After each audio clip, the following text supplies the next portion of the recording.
This week on the Squatchers Lounge podcast, Dave and the Reverend Jeff are going to talk about squatching on a budget.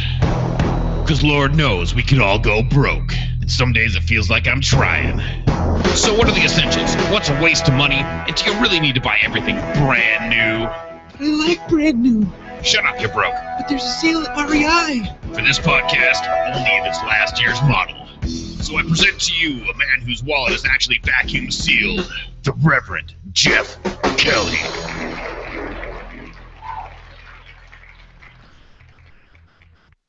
That's right. What a way to start the show this evening. I am the Reverend Jeff Kelly, and over here to my side is the greatest announcer man in the Squatchers Lounge podcast history, Divid Batdorf. How you doing, buddy?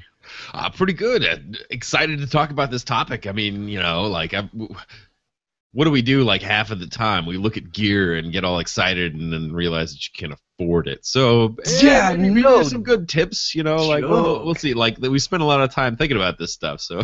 For sure. Well, you know, first up tonight, we're going to do something that we haven't done in a couple of weeks. This is the Squatchers Lounge News, bringing you the very latest from BigfootEvidence.blogspot.com, MoldersWorld.com, and Reverend Jeff's The Fringe News. Yeah, it's time for the Fringe News Bigfoot update, sponsored to you by Facebook.com/Fringe News. That's right. Paranormal. Sorry, Fringe News Paranormal is who's sponsoring that one. Check it out, guys. You know, this week's just the news is insane. I don't even know where to start with. Where do we go? I guess let's start with the most recent.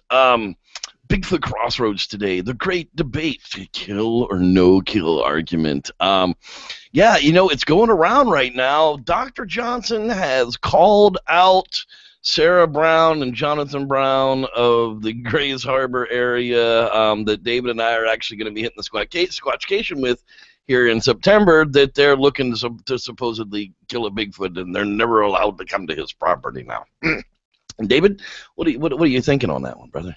There's two sides to this coin. We'll just say, you know, like, I'm not a, you know, shoot 'em up kind of a Sasquatcher, if you will. And Dr. Johnson is well within his right to not invite somebody to come with him to this particular place or show them where that is. That's fine. That's totally within his right. But, you know, the message that I read actually, you know, was kind of wishing ill for having a difference of opinion. And I think that Matt makes a really good point in his article. I read it like, it was quickly, but I read it. I wish I could have digested it a little more before the podcast.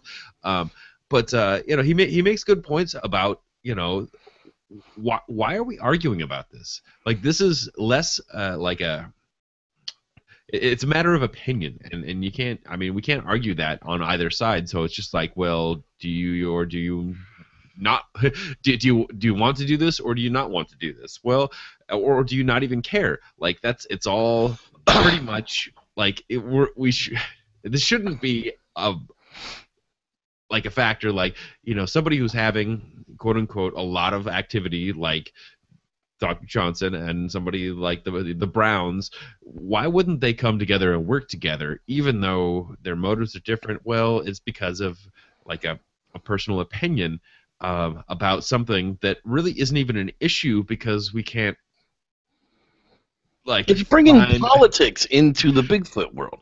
It's you've got the donkey jackasses who are, you know, say kill, and you got the elephant, you know, dumbasses on the other side that are no kill, and it's just this big political line that everybody's drawing down the middle of to try and figure out which side you got to be on.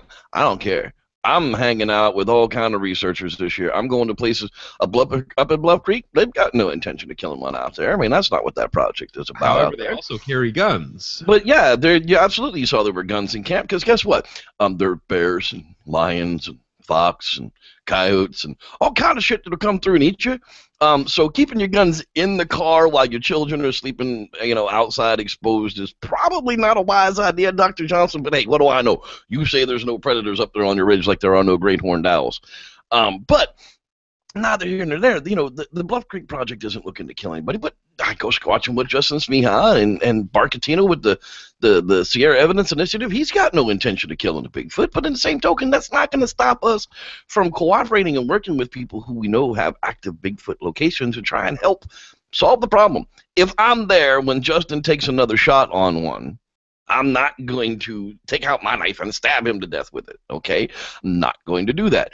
Am I going to ask him for the rifle so I get to take the shot? Yeah, probably not. But am I going to range it for him if I'm standing there? Yeah, probably, because he's going to take the shot anyhow. There's nothing I'm going to be able to do that's going to stop that man from taking a shot on the Bigfoot. So what difference does it make whether I care whether he's going to kill one or not? Because there's definitely not a thing I can do about that particular situation.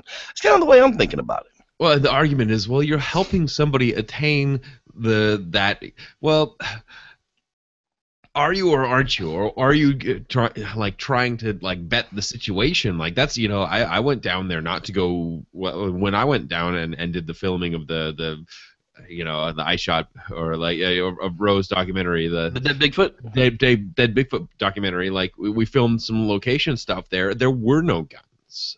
I mean, so and it wasn't because I had some sort of moral objection to that,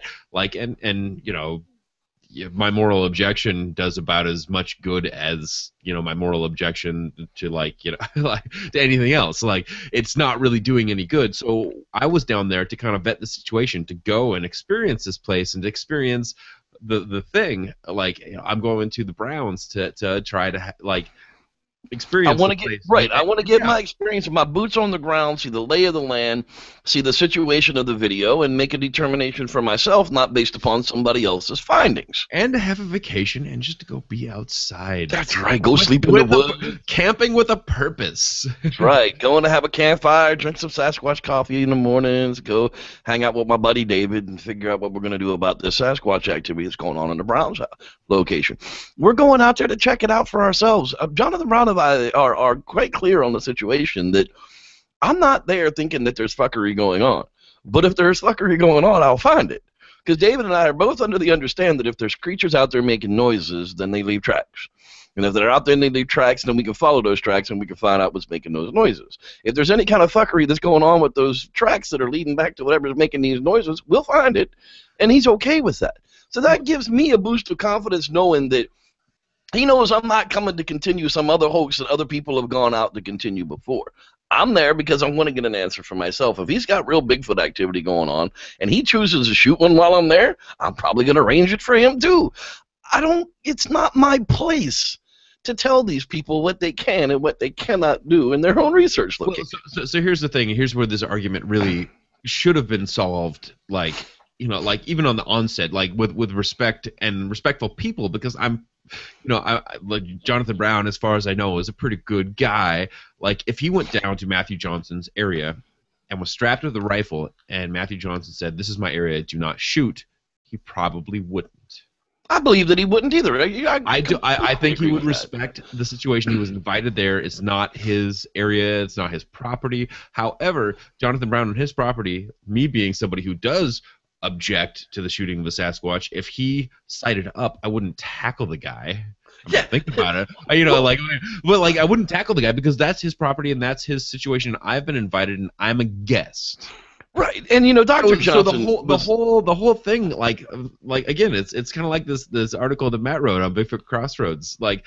There's not. It really should boil down to something simpler than what the actual we're making a buzz argument out of this whole thing. It's a respectful thing. If I go on to the Sierra kill site with Justin Smeha and expect him to not shoot if a Sasquatch comes on to the property, then I'm an idiot. If I go with a gun expecting to sight up on a Sasquatch on Dr. Johnson's, area property, then I'm an idiot. You have situational appropriateness. Exactly, and for me to think that one versus the other is wrong, especially kind of being in between. I'm all about science, I'm all about data, but at the same time, I don't think that's necessary, and I think there's another process that you need to go through, and you have to be accredited to go through that process. But like that doesn't matter because other people have other goals and other means of doing things, and that's Well, it comes down to the frustration. I understand that. Yeah, it comes down to the frustration level of people like Dr. Johnson, where everything is Bigfoot, all the activity is Bigfoot, all the sounds are Bigfoot, all the tracks are Bigfoot, everything is eating the peanut butter and jammy sandwiches are Bigfoot. Now, back 10, 15 years ago, instead of doing what people are doing now, they hoaxed footage. They would fake the video. They'd get so frustrated that they couldn't get anything real on video that they would fake it. Nowadays, instead of doing that, well, all of that's been done and found out that they can't get over on us, so instead, they're going to put a hole in one. They're going to put one down. Instead of turning to hoaxing, these people have turned to killing one. I don't know, out of frustration level alone, some of these guys are 20 and 30 years in. Look at the Hendon. At the end of his life, he's like, yeah, just shoot the damn thing. I don't care if it's the last one in the world. If it's not on the books, it does us no good. He wasn't like that when he first started out, but after a lifetime of chasing this monkey in the woods and never actually being able to get any real proof that it was out there, he was finally like, shoot one. Well, that's what these guys have kind of jumped the hump. They're out there a few years, and they're sick of everybody running their mouths, so somebody's going to put a hole in one. And I know right now, I did the math, I looked it up. I know where there's 7 different locations right now that are actively trying to kill a Bigfoot. So Dr. Johnson, it isn't just the Browns. It isn't just Justice Maya. There are a bunch of people out there looking to actively put one of these animals down. So unless your minions are going to go like chasing all over the country, trying to do bodily harm to these people's family as though you're asking them to, and by the way, that's just outright sick, and I believe you can be arrested for inciting violence, or that's assault. If we believe you're capable of it, I believe that's the definition of assault. But I'd be real careful with that, because you show up at somebody's house, they're liable to hit you with a bat. You're liable to not find your way back home. So, enough about that nonsense. Up next in the daggone news, I'm sorry, we dwelled on that a little longer than we wanted to. Cliff put out the word that said, ladies and gentlemen, I lost my Bigfoot. Yeah, he lost his Bigfoot, and he put out the word that it was just getting kind of. He wanted to know where it was. He didn't care about the people that did it. Didn't really want to know, what was going on with that. He just wanted it back. And apparently, somebody found it at a pawn shop in Utah. So congratulations, Cliff. I hope you're. You promised us an update, and now I haven't seen any update on it. So give us an update on the Sasquatch, please. What do you think about that one, David? Did you see that article? I did. I'm upset that we didn't get a chance to help him out on that, but I'm glad that he found it already. A giant wood carving that didn't ever ship to the appropriate area, and again, the internet's a beautiful thing. Put it out there, a lot of people see it, and you found.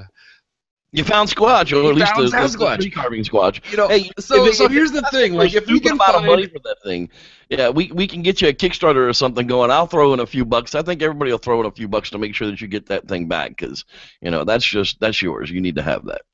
You were saying, David? Seriously though, if we could find a particular gigantic, like 400-pound wooden in all of America Sasquatch, a very particular one at a particular pawn shop in America.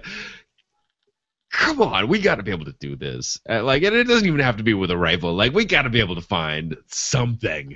That's pretty funny, man. Yeah, I mean, they're definitely looking for this. That was a needle in a haystack of needles. Oh, it was. So we got to be able to do this. I saw the whole tissue sample found on the Triceratops skeleton. Oh my God, dude! Soft tissue samples coming off of a million-year-old dinosaur. Really? Tell me you saw that. I did, but I did not have time to check a lot of these sources. Tell me your sources. Well, I did hear, however, that the first scientist who found it was actually a creationist scientist, and he was I didn't see the follow up, and basically he was saying that it was 30 to 40,000 years old. You live with people. We were hanging out in Jerusalem with the Triceratops. Yeah, by the way, we had Triceratops at the same time the people were in the Middle East. No. Jesus rode a T-Rex to his crucifixion, people. That's right. That's that guy.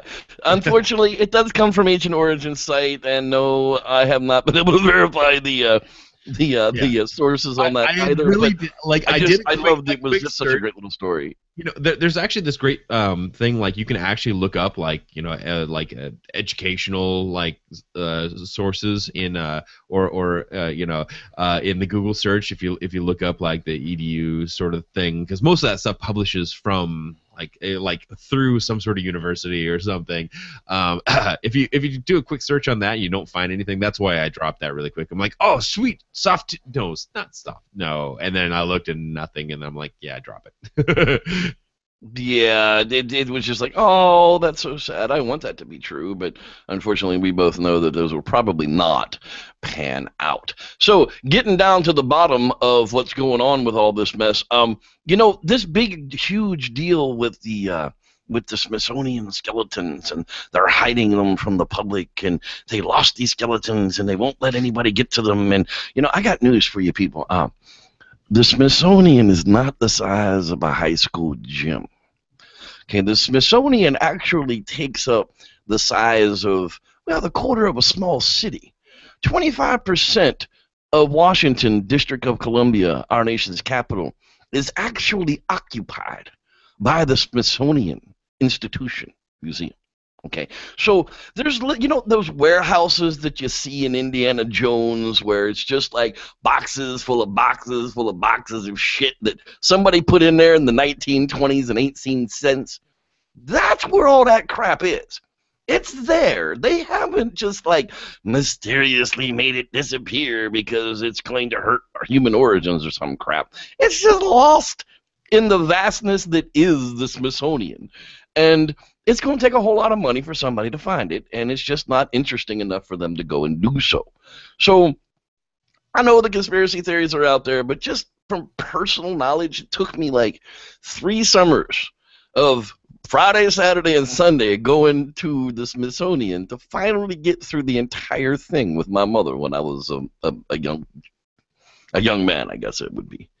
That's a long time to try and go through building after building after building. I mean, we were really trying to get through it. 3 summers it took to get through the Smithsonian. So, your conspiracy theory is there, but I'm still not biting. What are you thinking, David? The giant skeletons of the Smithsonian are missing.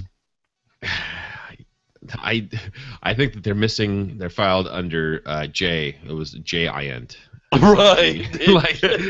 But it was and. I'm just not into the conspiracy theory. Like, if you think about, the money and fame and the grubbing that does go on in the scientific community, and even especially anthropological arguments that go back and forth, the Diminusi specimens are different species. No, they're the same species. No, this argument back and forth, and people trying to prove things. It's a lot like the Sasquatch question, which is why it kind of ties into that. But if they were there would be somebody, and not just somebody on Ancient Origins .blogspot.com or whatever, that was really trying to make something of themselves and of their scientific, trying to make their mark on what they discovered. It's like von Koningswald said that the Gigantopithecus teeth were of giant humans. Well, that turned out to be wrong because he was a paleoanthropologist who was specifically looking for human fossils, like early human fossils. So he found them. Well, no, that's a pongid. It's a giant ground ape, and it's probably closely related to the orangutan. Okay, there you go. So that somebody would have done something with these giant bones, and that's just the honest to gosh truth. Yeah, I'm kind of right there with you. It's like, if it was really that important, guys, it probably would have been brought up. And getting down to the last of this stuff now tonight, Dr. Sykes responded to Matt Moneymaker's statement that the DNA study was so-called meaningless, and I thought it was quite interesting. The 3 questions that Dr. Sykes wanted everybody to ask when it came down to the DNA research for Bigfoot. And the very last paragraph, I'll just give you directly what he said. He says, "There are many more I'd like to have tested, but at $1,500 a shot, there had to be a budget limit. If the first two unanswered questions about Bigfoot are, does it exist, and what is it? Then thirdly, he wants to know who's paying. So, and to accompany that, That's the third. Right, a couple of weeks ago, he announced his, the Yeti Enigma, a DNA detective story. Well, you should have been entitled "Rare Bear Gets Rediscovered Amongst, Yeti Samples" or something, because it's got jack to do with the Yeti. But as you can tell in just the title of his book now, by Brian Sykes in the DNA detective story, the Yeti Enigma, still trying to hold on to that Bigfoot attachment to get those dollars that I guess the rare bear community doesn't have. What were your thoughts on that, David? Yeah. Who's paying? Okay, who's paying? Yeah, and that's it. Like, how do we get a major study like that off the ground? Well, you get it through grants of interest, and to do that you have to do something else. Well, it's okay, so one way, flop a body down, boom, all of a sudden there's interest and somebody wants to study that. But that definitely drums up the interest, but just a mass of hair samples isn't going to, it could show connectivity, but it's not even going to show you what it is. We need to again continue that chain of custody back to a subject, or else it's just, wow, these things are all related. And right, and what sucks about this book is it's really going to take money away from Bigfoot research, kind of going out to look for this damn bear that may or may not 4 decades ago have existed. So we don't, that's the whole thing is, now he's going to want research and grant money to go out and chase after this cryptozoological bear, when, like I said, he's trying to keep the Bigfoot attachment, the Yeti attachment, to stay relevant in the community, but he's actually going to be scaring monies away from the community and the research that we're doing. Well, let's just say that the detective story is a book. It's not fiction because it actually happened, but it was set up the way that the television company set up the process and the samples that they did and why they chose the samples and yada yada yada, and the budget that they had to work within. So the book is a book. The study has to do directly with one sample that is the bear, and the rest of it is basically for entertainment value and just to kind of poke a little bit of fun. That's exactly the key I got out of it. The book was Sykes's opportunity to make money. Now, he was paid to do the research, and he was paid to be on the TV show, and he was paid to fly back and forth across the pond there and have a couple of Squatchin vacations here in America, and he was paid to do all of that, but that doesn't really come out to much. I mean, we watched guys who's gone on a whole friggin' season of Bigfoot Bounty come back and have lost money. If I would have applied to do that show, which is why I didn't, was a simple fact of the matter. I wasn't in good enough shape to do it. I knew it. I admitted it then. I am now. But I'd have lost like $6,000 if I would have gone and done that 5-week show. I mean, it's just ridiculous the amount of crap money that these TV people actually pay the personalities that go out and do this kind of stuff. But it really comes down to, this is Sykes' opportunity to make money. But I hope he didn't bank all of it on this, because if you ask Dr. Meldrum, books of this nature in the Bigfoot world really don't do all that well. I mean, Bigfoot Legend Meets Science, from what I understand, is still not on the bestseller list. It's still a great book, though. It's got a lot of good information in it, but right. for entry level. But again, it's one of those things. You take all that data and look for more sources, and what are you left with? Well, you're left with a really good. It's not fiction. It's right. It's a collection. It's a collection of this data. It's his story of how it all played out, and I hope he doesn't do that whole douche knuckle thing that guy from the gardening show on Channel 4 pulled, the whole Bigfoot religion and the joke's on us, because a lot of the comments he's made about cryptozoologists have a whole lot more work to do to try and prove the elusive primate and that whole crapola.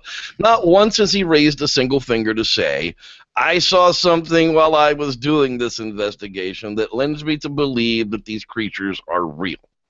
No, but other people have said that he had that experience Right. Other people have said that he'll say this, but I've yet to hear it come from him. Right. I've yet to hear Dr. Sykes in any form even allude to these creatures possibly being real. I keep seeing him say, well, if they're real, send me the DNA and I'll be able to find the core of it. Well, congratulations. You're good at your job. You send me a fake Bigfoot picture, and in about 10 seconds, I can find the root of it, too. So, congratulations. You're good at what you do. Lots of us are. But, David, we need to write a book. You and I, when this is all over and we're retired from the podcast, we need to write a book because everybody else seems to be able to. But, boy, do we know the secrets and the ins and outs. If people actually knew the real deep dark crap that goes on behind all these studies and the credibility of so-called some doctors and people who are connected to these things, you'd be appalled. Now, I'm not going to be the guy who defames anybody and just says, that's not me. People have talked to me in confidence, but I know personally I'm appalled. And I see the fuckery going on here, man, and it just gets to me that I told you it's coming. We saw the book. No, it's not $59.99. It's $29.99. So I got my prediction off a little bit. But, hey, I'm still waiting to have anybody pointing me in a direction where an interview came up with Dr. Sykes that says he's seen something that leads him to the fact that Sasquatch exists in America. David, have you seen that anywhere? Nowhere. As a matter of fact, like the documentary to the contrary was kind of his sentiments. Kind of the way I looked at it, too. So, given the data that they collected and what they actually, looked at, well, that makes sense. That's the conclusion that you would have to reach scientifically based upon the samples that were collected and given to him. Right. And, if he wants to be the official DNA tester at $1,500 a pop for Bigfoot samples, I say send them to him. $1,500 actually isn't too bad. No, it's not. That's what I say. I said send them to him. At least he'll blind test them and tell us what the hell is in them. Let's wrap this new stuff up so we can get to the fun stuff. Bill Munn's put his book out. It's released on July 24th, When Roger Met Patty. This is literally going to be the pinnacle of the research that Bill Munns has done over the years. I just got done watching his YouTube series online about it. This book is really going to tell you the story of how long Bill's been investigating the whole Patterson-Gimlin film location and the film itself, and why he, as a professional filmmaker, says it would be virtually impossible to put somebody in a costume and put them on this location and actually take this film. So go out and get the book, When Roger Met Patty. It's out on Amazon. It's like $17, people. It's in paperback. Get a copy of it. I can hear it now. It looks like a dude in a suit. Looks like a dude in a suit. Yeah. Hey, it looks like a dude in a suit. August 30th, 8/30, 2014, Humboldt County, Harry Hominid returns for a festive homecoming to the town where his legend began. That's right, Willow Creek is having their Bigfoot Day. August 30th, 2014, there's going to be a parade at 10 a.m., barbecue, crafts, dancing people in gorilla suits. I mean, it's literally amazing to watch this kind of stuff that goes on. And Lil Birdie told me that the Bluff Creek Project might actually be up there that weekend doing a service on the cameras. So as soon as I can get that information out to everybody when the next Bluff Creek camp out is going to be, that would be an excellent time to be up in Willow Creek. Yes, it would. I still need to make it down there. This year's not going to happen. Next year is happening. Yeah, you're going to get on a plane. You're going to come into Oakland, and we're going to take your Reverend Jeff Squatchin rig up to Bluff Creek, and we're going to have a hell of a good time. All right, finally, the very last thing I had to mention. Dude, if I didn't mention this, people are going to. I'm even going to screen share it. That's how important this one really is. I didn't want anybody to miss out on this one. Okay, I personally, right now, on behalf of myself and Divid Batdorf, are putting a personal invitation out to Megan Fox to come squatching with us in Washington on September 18th and 19th, because she says she can personally hunt down and destroy Bigfoot all by her little lonesome. Wow. Yeah, dude. I told people I was going to do it, and here it is. She's actually put Bigfoot is real. She told people, and I'm saying you want to go out and go Bigfooting with real Bigfooters, where Bigfoot has been seen like recently. Yep, come hang out with Reverend Jeff and David Batdorf out there in Washington. Get a hold of me on Facebook, people. I'm not hard to find. I like that she's going to destroy Bigfoot. I mean, she's not gonna take a specimen. I'm just gonna destroy Bigfoot. Yeah, well, I mean, if you look at the upcoming Will there Squatch, be anything left? it's breeding season. Isn't that the tagline for Squatch? Doug Hudson's movie coming up in a few years as we're trying to get it funded. Yeah, that's the way I'm kind of looking at it. So that's the news, folks. So Megan Fox, come on down. You'll be bait. It's fine. Yeah, well, bait's bait. It's cool. It's not going to hurt anybody. That's the thing. Yeah. Where do we go from here? Well, we tell people, Megan Fox, Reverend Jeff will keep you safe. No worries. And with that, we're going to move on to something cooler because I am actually done with I'm done with the news. And now for tonight's topic. Thank God. Yeah, so squatching on a budget, people. What you gotta have to go squatching? You don't really need a lot, people. You really don't need to have a whole lot of things besides. Don't be afraid of the dark, and don't be afraid of the woods. Those are the two top things on my list. What are you thinking is the most important things about it? Well, those aren't free if you need like Valium and whatnot. But nobody's gonna believe your story if you're on too much Valium. So it depends on what kind of squatching you're gonna be doing. Like, are you really getting into these remote locations? Like, do you really need to backpack 7 miles? Or are you gonna do car squatching? Are you going to be right outside, and is all your stuff going to be there? Because there's two completely different frames of mind, and I would say that the car squatching is by far, you can get away with spending a lot less money. Like my thought is always like, well, I got to hike at least 4 miles, and then I can set up my camp. Well, if that's not what you're doing, and if that's not like how you're setting up your research area, if you have a pop-up, if you have all like amenities of any sort, if you're using a campground, then you just you don't need to spend all that money on all that fancy gear. It's like I mean well, that's the thing is, I can tell you from experience, almost every single Bigfoot experience I've had or heard or come close to or smelled, I've got a car right there. I mean, literally, like right there. I mean, like I pulled up and, I mean, yeah, it was a truck and I drove it a few miles, well, sometimes 20 and 30 miles, but you drive into the area as far as you can get. Doesn't mean you got to leave the vehicle behind and backpack for 3 days up into the mountains and set up a base camp and sit up there with a pair of binoculars and watch the forest all day. It depends on the activity and the location and how you're doing it.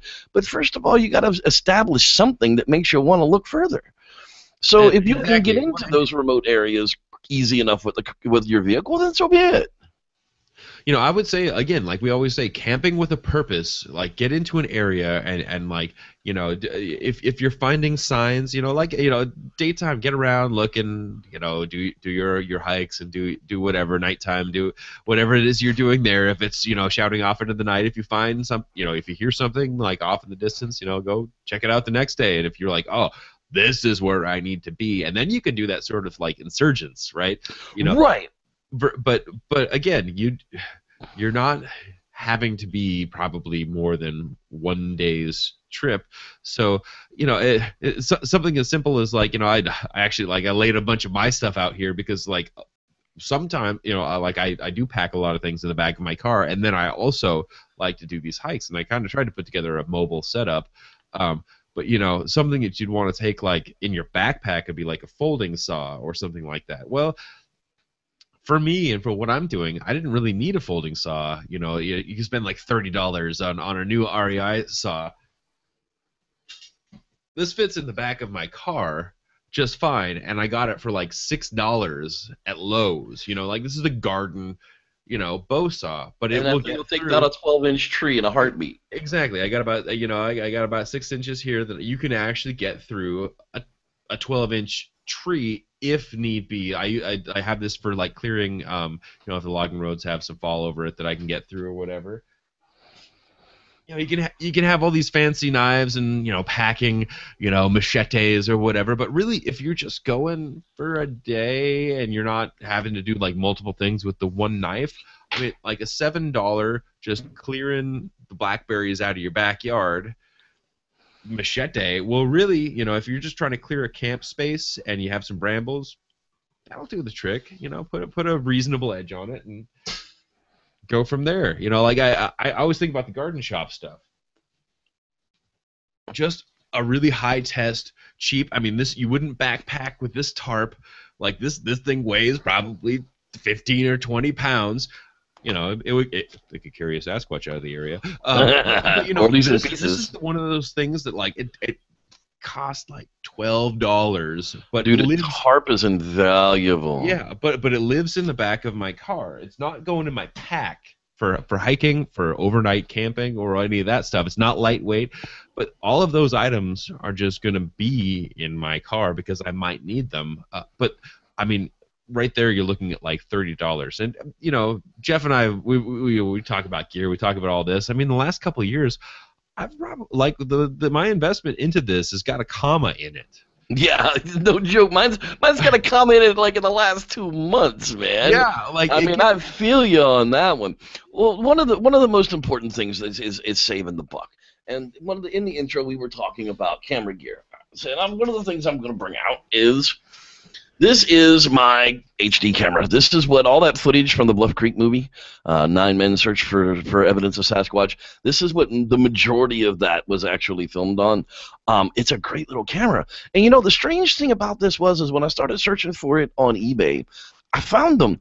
They're $622.38. That's actually the full retail price on this thing. But you know, I didn't actually pay that for it. I was actually able to find one today in used condition, still works, still waterproof, for $60. An extra $8 for shipping. So that just saved you. You just spent 10% on what you could buy brand new. You can turn around and pick up from somebody else, some other poor sucker who's never going to use it again, at 10% of what they actually paid for it. You know, that optic is really going to wear out.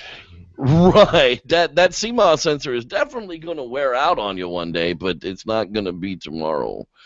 Or any time while you're using it. Right. You know, you don't have to pay full price for this stuff. You can pick this stuff up secondhand.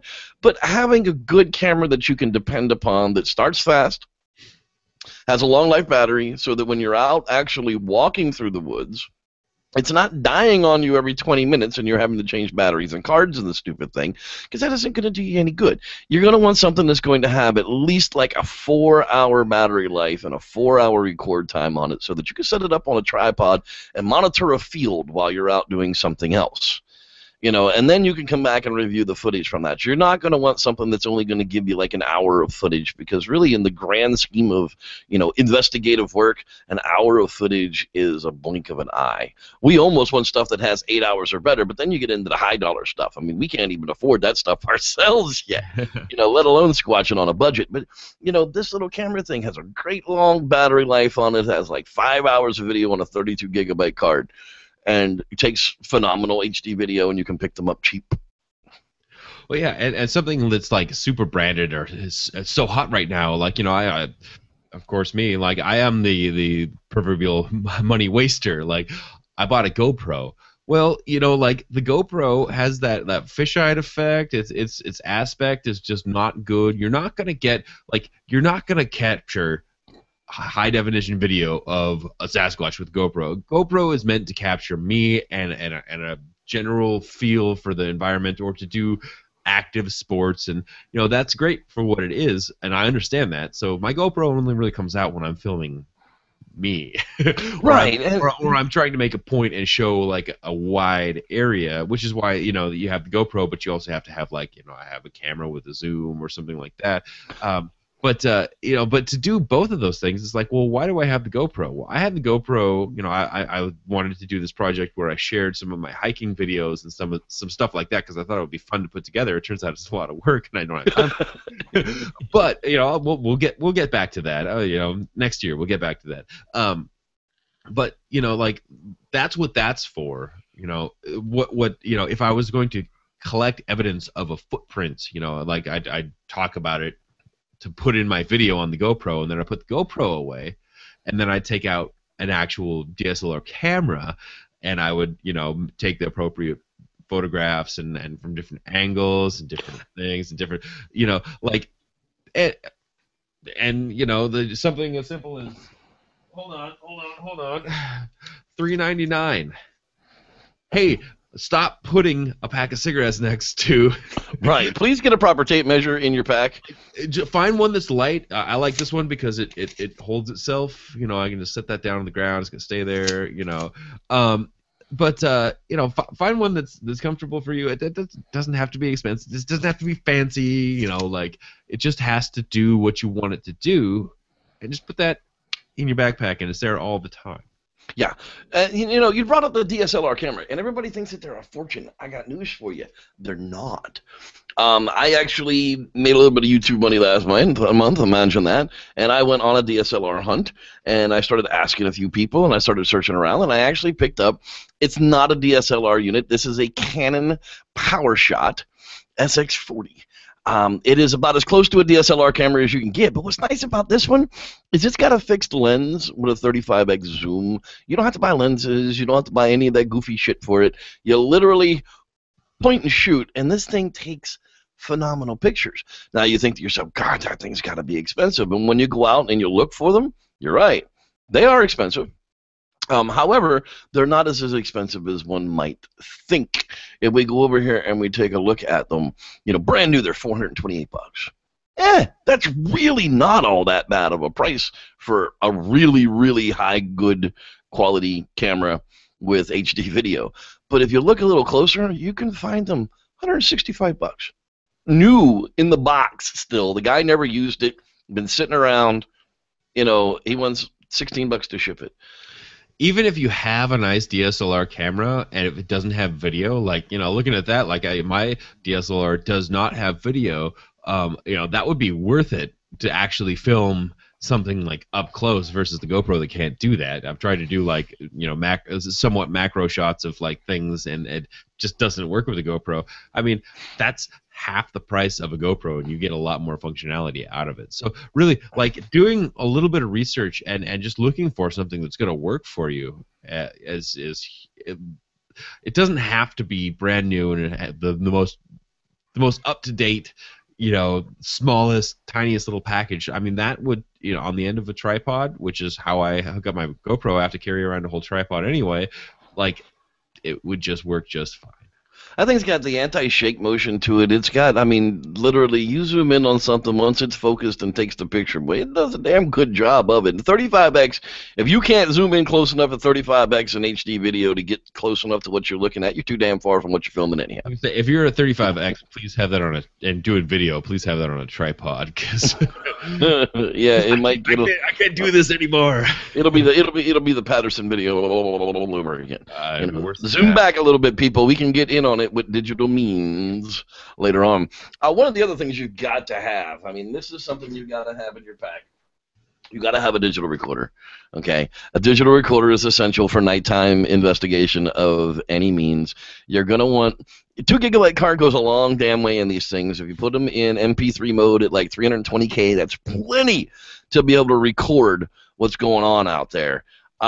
You get like 12 hours of audio on these things with the batteries. Okay, so let this thing just run. Put it in a far enough away from your fire ring that it's not going to be picking up the voices that are going around from there with your microphones pointed in a direction of interest, and hope it picks something up. I can tell you from experience, most of the time they're useless. Unless something's like right there on top of it, you can't hear the forest for the crickets or the creek or the wind or the trees. There's just so much noise that dirties up audio that I'm not saying that it isn't worth it, because we've caught plenty of good evidence on digital recorders, and that's why we say that they're a must-have for the field, but don't rely on them, because we had 12 of them out during the Bluff Creek incident, and none of us caught it on audio. Yeah, I mean that's the hardest part about audio is like with something that's there in front of you, like you can but something that's not there, like you could try to capture an image. A squirrel runs out, you could try to capture that image because you see the squirrel, you have a moment. Audio is, I mean, the moment is where it only exists in that moment. You can't try to capture that later. So right, it's almost impossible to go back. If I only had so many things I wish I had on video.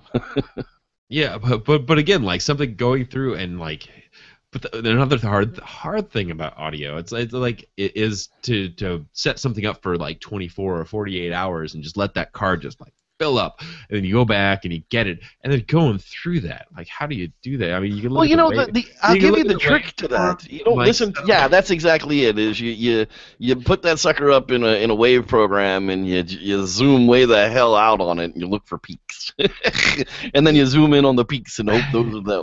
Yeah, but like, but again, you're like looking at like, well, what about the soft noises that didn't even really like show you anything? Those nice low registers that we're looking for, or whatever. Yeah. Don't even get me started on that like spectrum analysis stuff. But yeah, I mean, like an audio recorder, so audio, video, but is that even necessary? Not to go squatching, no. I mean, the only thing necessary to go squatching is your butt in the woods. What are you trying to get out of squatching? Are you trying to make evidence, or are you trying to have an experience? Well, that exactly becomes the point. I mean, as far as what I'm considering squatching being is at least investigating. It's at least going to a location with the intended purposes of finding any evidence that might be related to Bigfoot and recording as such. That's what an investigation to me entails. A woo-woo camp out where people sit folded legs and sing Kumbaya and beat on tambourine drums and hope that the Bigfoot come in and mind speak to me isn't Bigfoot investigation, and I can't really speak to what those people do because I've never been involved with one of those things. I would like to. Somebody please invite me to a woo-woo Bigfooting event. I won't judge you. I'll come and sit in the drum circle. Heck, I even play instruments. But so I can't really talk about what that comes down to. But if you want to go out and with minimal gear to capture your experiences of anything that happened on that trip, go out with a digital recorder. Go out with some kind of audio and video gear so that you can at least capture the tracks after the fact, record yourself directly after the event.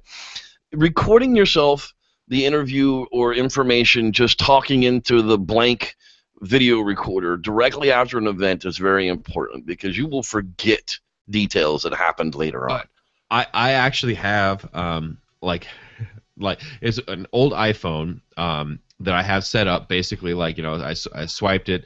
It's because they don't make them with that much. Like it's like a 32 gig audio recorder basically, to where that's just set up something I can keep in my pocket if I break it. Well, I was gonna do you recycle it? What do you do? Do you sell it on eBay? Well, no, I'll just keep it.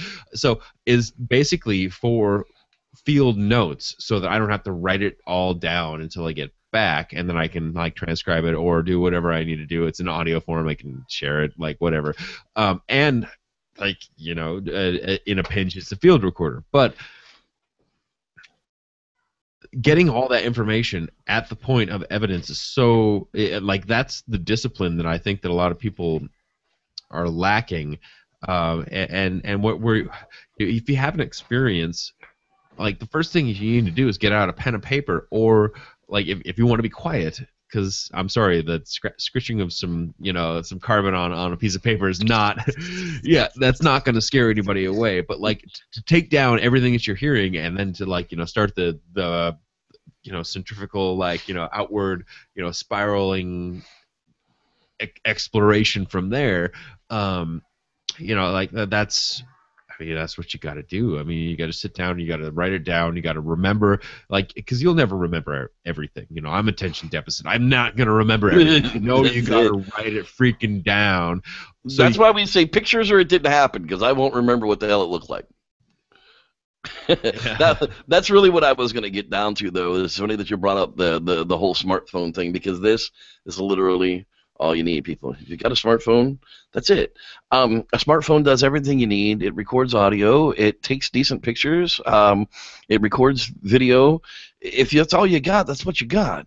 Put it in your pocket and head out. A $40 smartphone will be able to do you just as well, if not better, than nothing. And if you really want to look out there, I mean, I got a Tascam little microphone that plugs into the bottom of my iPhone, just easily, just like that. And I've literally now got stereo microphones on the bottom of my iPhone. I mean, this is all you really need to go out. You don't have to have a whole buttload of money wrapped into it, but you do have to have shelter.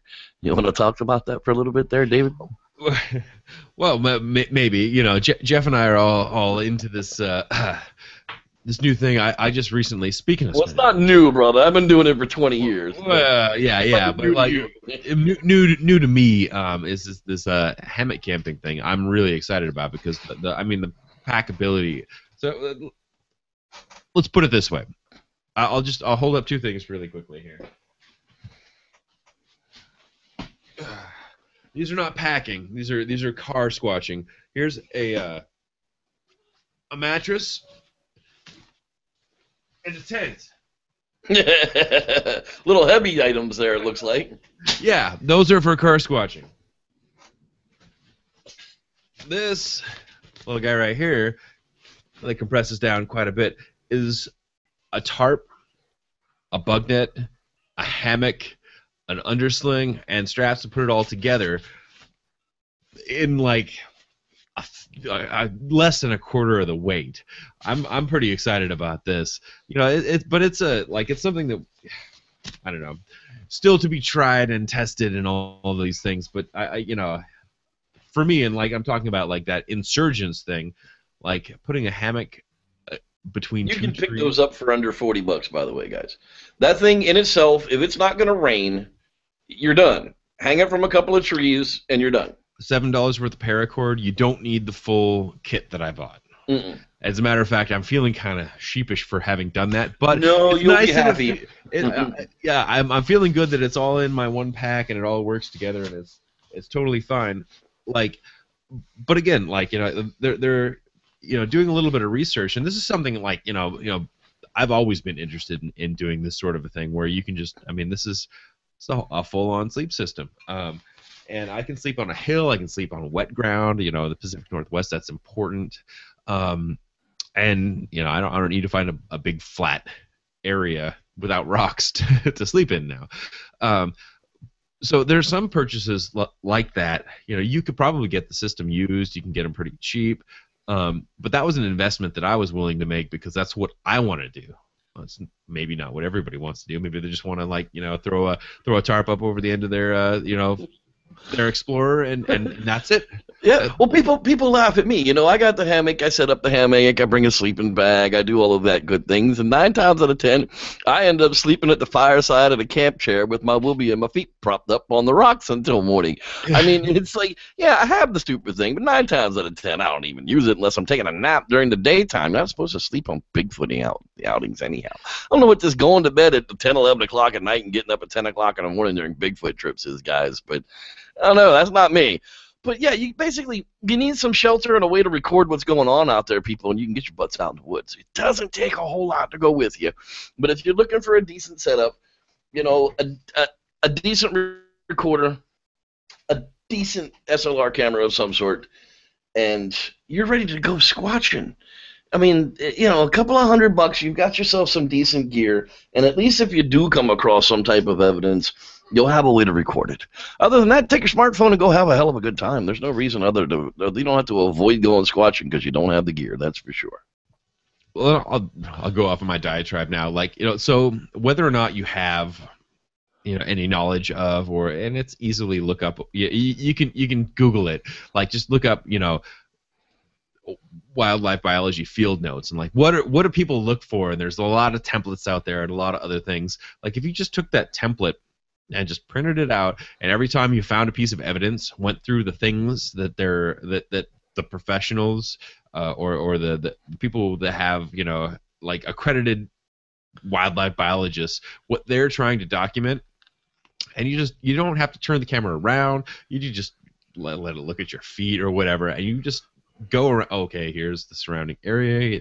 The nearest water source is over here. This is the weather is such. The ceiling is such, and you go through these things and just record them at every point of evidence that you find.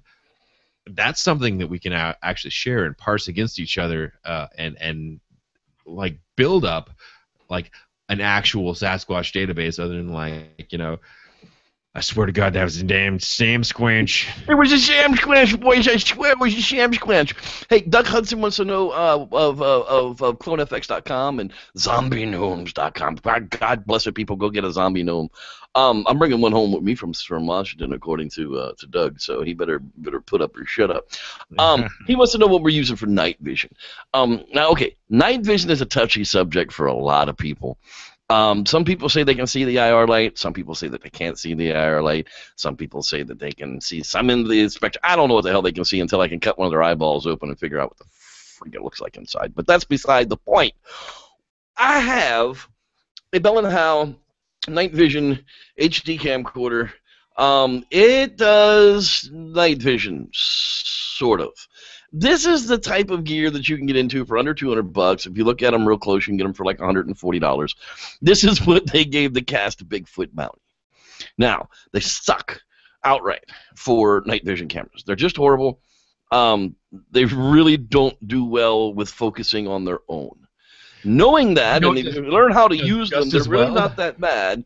You can set them to your field of focus and then just count on your field of focus. So if you're inside of a house, say, and you wanted to set this up in the corner to do some ghost hunting and hope that, you know, it got picked up by somebody on camera, then this would be the perfect little item for you to do such. If you wanted to film Bigfoot tracks that you found at night, you could use it for that. You could get it really close to such a thing, and the IRR will light it up, and you'd be able to see the Bigfoot tracks in the mud. You'd be able to get close to your friend and do night vision investigation footage. But really, the cheap level of night vision stuff just doesn't cut it, guys. If you want real night vision stuff for video, you're getting into the grand. You know, you're talking $800,000, $900,000 type stuff, and that's not squashing on a budget. But it can be done. The goggles that are out there, the night vision spy goggles, that's not a bad idea. They give you 30, 40 feet maybe. Some of them even record. But what those are good for is night hiking. If you're going to get out and you're going to get all set up and you want to go out and go along the trails and everything at night, you know, having a pair of those $50 or $60 spy goggles to put up to your eyeballs and actually get a good feel of the land. And I got news for you. Where I was squatching up at Onion Lake, and I don't want to take a wrong twist off of some of them roads that they were walking, because it's a minute 12. It took a rock to fall off the edge and hit the bottom. What are you thinking, David? Be careful. Don't go marching around in the dark. You're gonna hurt yourself. You know, you don't want to twist an ankle. Especially like somebody who goes off trail and like goes out deeper. Like, hurting yourself is not an option, because, you know, there might be one person to carry you back, and sometimes the guy I go with is smaller than me. It's not gonna. It's like, well, sorry, see you later. Yeah, I mean, for that, you know, again, if that's what you're using the night vision for, to maintain your own night vision, like a headlamp with the red light, you know, like a nice soft red light, is something that you can navigate with probably just as well, maintain your night vision and not fall off the cliff with. Right, and you know, you watch for the ghost $20, shows, not $120. Right. You watch the ghost shows, you know, that's exactly what they're doing with their night vision cameras, is they're using them to keep their own night vision going and be able to see in pitch blackness. And I totally get that concept of what it's for, but please don't think that you're going to be running through the woods with with a cheap little night vision camera like this and, track Sasquatch. Don't do it. You're probably going to twist your leg and end up dead. Well, if you had those on and you started running, it would look like the jump to hyperspace in Star Wars. You know? Absolutely, yeah, dude. But they're not a bad idea. Now, the Gen 1 stuff that you can get, the ex-military stuff, the decommissioned stuff, it's not that bad. You can pick it up secondhand, $400, $500, $600. Friend of ours just ordered a new FLIR thermal. Thermals are different, but his new FLIR, the FLIRs run $1,800 for the Scout. And you're really getting about that much video resolution with it compared to the rest of my screen. That's about how much resolution you're actually getting. So as soon as you blow it up, all of your pixelization happens and you lose all your definition. So I mean, the cost, Squatch. yeah, the cost of the FLIRs are more for live action recognition of what's going on, more so than video evidence of the event. What are you thinking, David? The problem that I've always thought with Sasquatch is that the FLIR, the thermal, is not going to give you the level of detail. Well, okay, it can, at that $10,000 mark or whatever it is, like it can give you the level of detail that you're going to be able to differentiate a person from a Sasquatch. All you're going to see in most thermal footage is that looks like a bipedal ape like a person. Right. You're never going to be able to go further than that with the FLIR. So I would love to rent one and just go play with one, but really all that's going to tell me is that's either a dude, a Sasquatch, but it's not but it's not a deer. I can say that's a deer and not a bear, and I can say that that's a bird and not a squirrel, but I'm not going to be able to say that's a Sasquatch and not a person because they're the same shape. I can't tell you what kind of bird it is. It's a bird. Exactly. Hey, I just got a notification from one of our Squatchin buddies that'll be actually coming out for the Squatchcation. He says he's got tickets to Oakland. So Father Batdorf, our third party and fourth party, are going to be joining us for that whole expedition, it looks like. So congratulations to him, and you guys will hear more about that very, very soon. That's about it, guys. It doesn't take a lot to get out into the woods. Nerves of steel. Don't be afraid of the woods. If you're afraid of the woods, probably want to stay at home. Otherwise, get past your fear, because I'm not afraid to sit there by the fire all night long. I hope you're not too. One of the viewers, David, asked us a question, wanted to know what our thoughts about Bigfoot attacking humans, and do we think it happens? What are your thoughts on the matter? I think it could happen, and if it did happen, it would probably have catastrophic results. But I've always said that if Sasquatch were violent towards people in a modern era, I know there's old stories and other one-offs and things like that, and the baby stealing and women stealing and all these other stories that may have been allegory if you're looking at the Native American versions of those stories,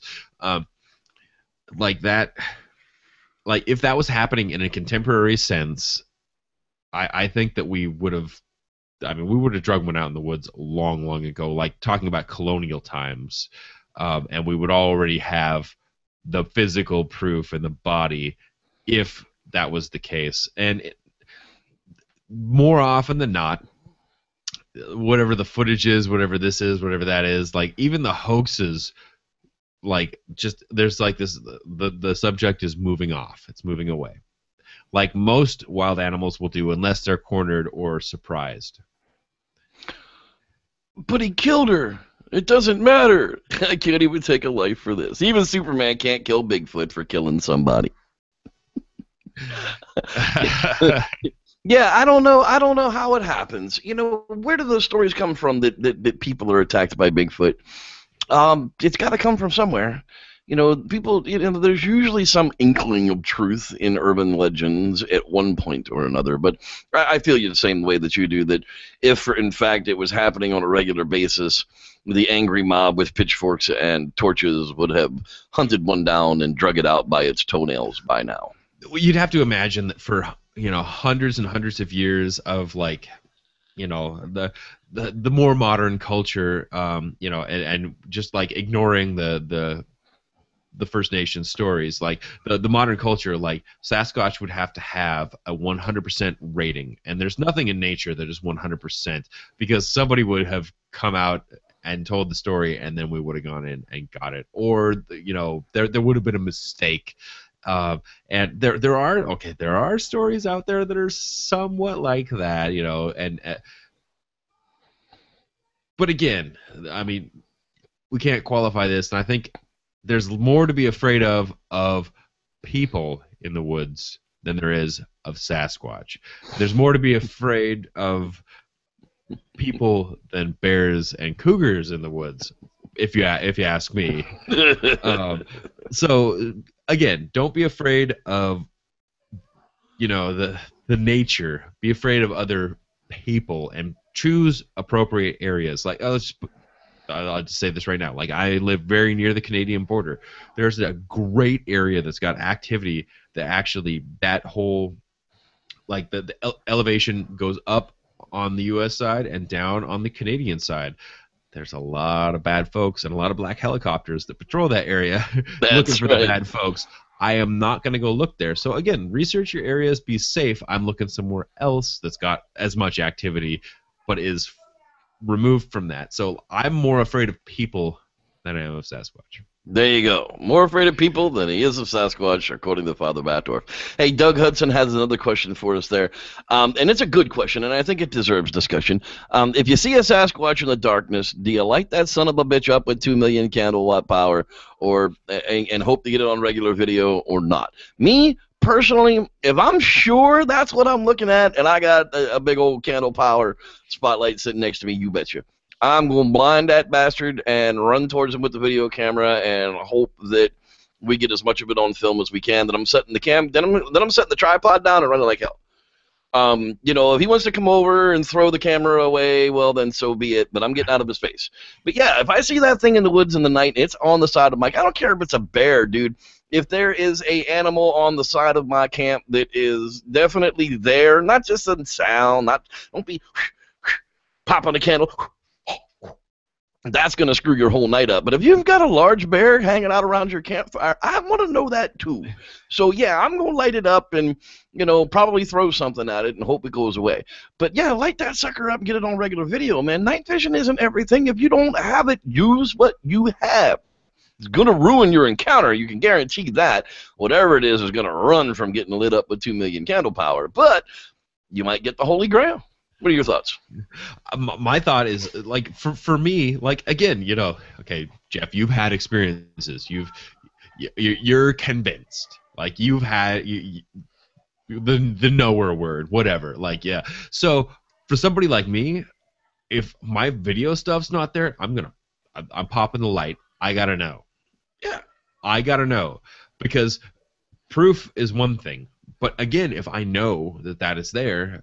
Even if I retreat, go hide in my car and curl up into a fetal ball and cry for 7 hours, like, whatever. But you can track it later because I know that was there and I know which way it went off after I lit it up.